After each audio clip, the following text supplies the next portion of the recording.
Hello everyone, and I'm back again playing Battlefield 2 once again, and this time around I wanted to play with a faction that I haven't actually done on video before, and I figured I'd play on one of the more unique maps in Battlefield 2, the 16 player variant of Great Wall with the EU and China factions. It's a funny one because just like most other Battlefield 2 maps, I didn't discover this map until I downloaded all the updates for the game like years down the line. Had this game on my PC in like 2007 as a kid, or my dad's gaming PC, and we still had that going into early 2010 when we moved back down from country Victoria. And this grenade spam is absolutely ridiculous. I don't know what this game's been on, but I've played this game a couple of times tonight, and all the bots are just throwing grenades. It's kind of a classic, really, at this point. But yeah, basically didn't get to update the game until it was basically far too late. I mean, it wasn't far too late. This game had a dedicated community in 2010 and 2011, but it was just funny because I never really got to jump on board and even play online. But this map's a really unique one because the 16 player map is available with bots and single player and whatnot, but the 32 and 64 aren't. You can get mods that do that, but the 64 all mod you can get, which I should probably put a link in the description somewhere for, because that does expand the game a bit for those who just want to play co-op or single player.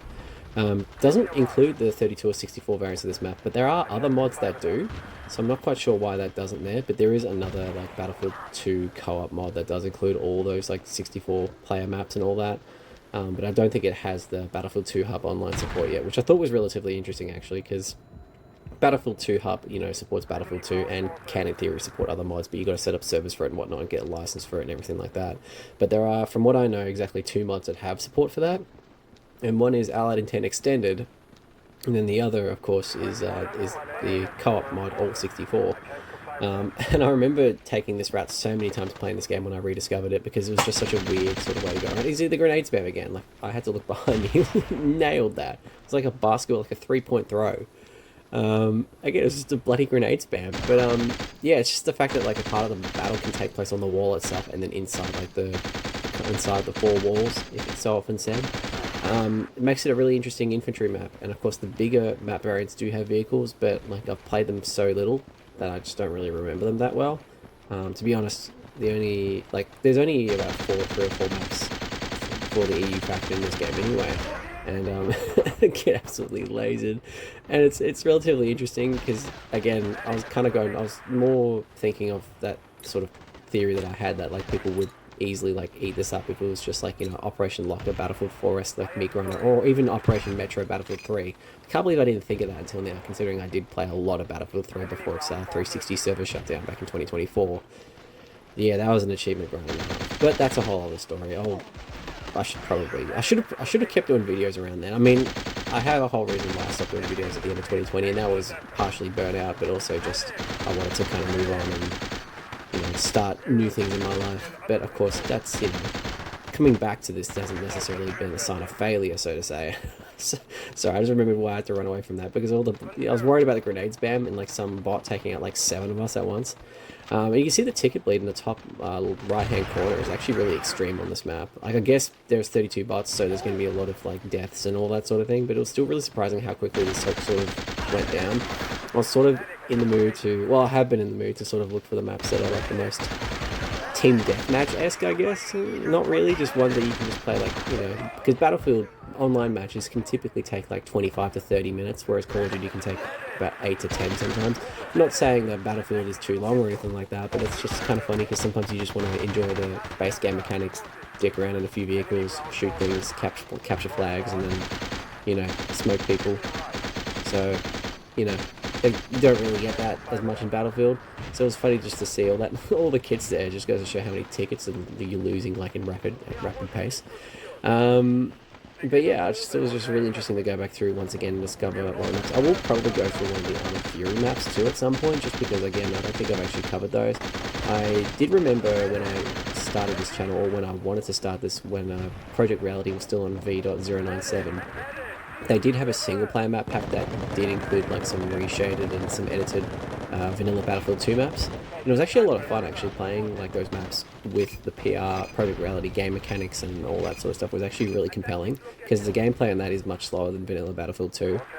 And it just made it much more, I don't know, more open warfare and all that. I kind of wish they were brought back. I remember I tried to backport them in my infinite 13-year-old wisdom to Project Reality 1.0, and obviously it didn't work, but you know, can't knock me for trying. I remember they actually loaded up in the map selection, but then when you loaded them up, they would error, like a Python script error would come up and would crash the game, basically. But I think it was largely down to the code being quite a bit different between 0.97 and 1. I know there was a lot of gameplay tweaks between all that.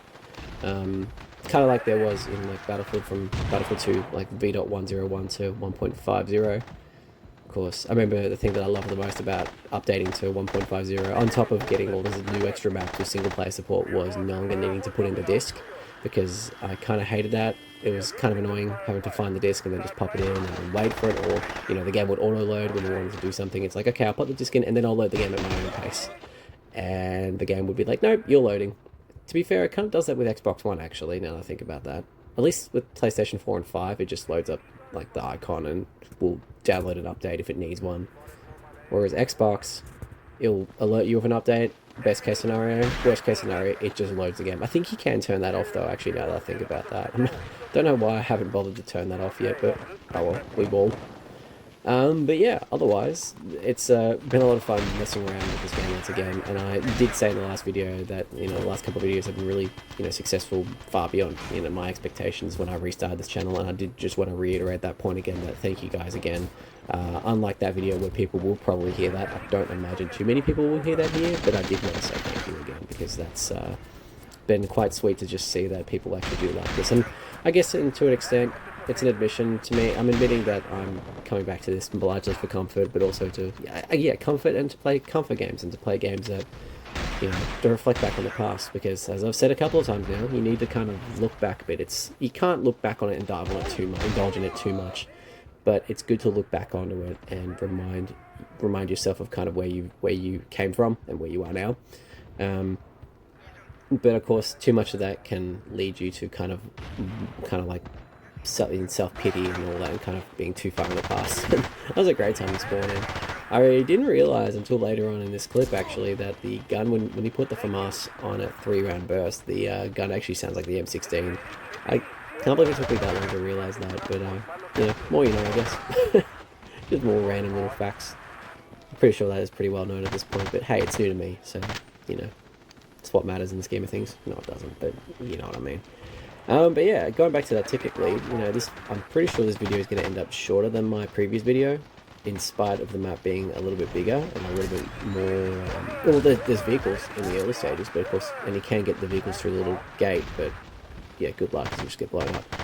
But anyway, guys, pretty much at the end of the round, so I'll wrap it up here. But if you enjoyed the video, please leave a like, and if you like my videos, subscribe, do whatever, really. But I'll see you guys in the next video. Bye for now.